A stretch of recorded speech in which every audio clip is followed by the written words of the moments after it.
आज की कहानी में हम जानते हैं कि क्या सीता मंदोदरी की बेटी थी। आइए सुनते हैं कहानी।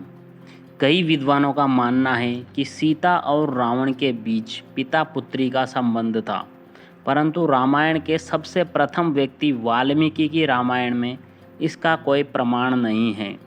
रामायण के कई विषय आज भी शोध का विषय है। प्रभु श्री राम के जीवन पर 120 से अधिक अलग अलग रामायण लिखी जा चुकी है। इन्हीं में से एक अद्भुत रामायण में इस बात का उल्लेख मिलता है कि रावण और सीता का संबंध पिता पुत्री का है। अद्भुत रामायण को दो प्रमुख ऋषियों वाल्मीकि और भारद्वाज ऋषि के बीच का संवाद है। इस संवाद में एक कथा आती है कि गृत्समद नामक ब्राह्मण लक्ष्मी जी को अपनी पुत्री के रूप में पाने के लिए प्रत्येक दिन एक कलश में कुशा के आगे के भाग से मंत्र पढ़ते हुए दूध डालते थे।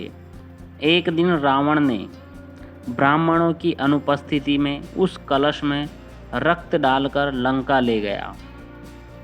रावण ने वह कलश मंदोदरी को दिया और कहा कि इस कलश का संरक्षण करना, इसमें विष भरा हुआ है।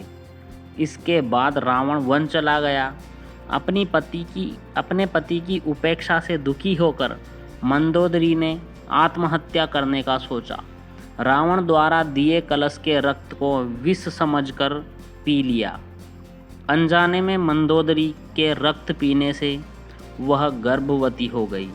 मंदोदरी ने सोचा कि मेरे पति मेरे पास नहीं हैं और उन्हें जब यह पता चलेगा कि मैं गर्भवती हो गई हूँ तो वह क्या सोचेंगे। यह सोचकर मंदोदरी तीर्थ यात्रा का बोलकर कुरुक्षेत्र आ गई, जहाँ उसने अपना गर्भ निकालकर भूमि में दफना दिया। यही गर्भ परिपक्व होकर मिथिला के राजा जनक को खेत में हल चलाते समय माता सीता के रूप में प्रकट हुआ। इसलिए सीता को राजा जनक की पुत्री के रूप में जाना जाता है।